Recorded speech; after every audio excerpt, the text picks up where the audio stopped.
ગુરુ પૂર્ણિમા હિન્દુ અને બૌદ્ધ ધર્મમાં મનાવવામાં આવે છે. ગુરુ પૂર્ણિમાના દિવસે ગુરુની પૂજા કરવામાં આવે છે.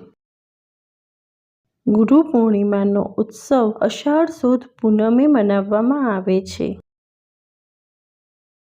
મહાભારતના રચયિતા શ્રી વેદવ્યાસનો જન્મદિવસ આ દિવસે હોવાથી તેમના સન્માનમાં ગુરુ પૂર્ણિમાનો તહેવાર ઉજવવામાં આવે છે.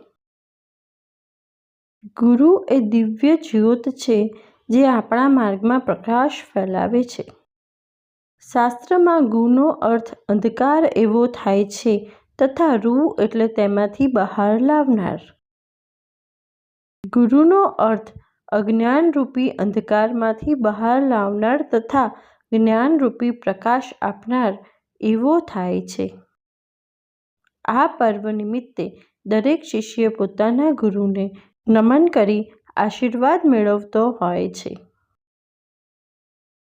ઈશ્વર અને માતા પિતાની જેમ ગુરુનું સ્થાન ઊંચું અને પૂજનીય છે. જીવનયાત્રાને પાર પાડવા ગુરુ પથદર્શકની ભૂમિકા ભજવે છે. Thanks for watching. Do like, share and subscribe to my channel.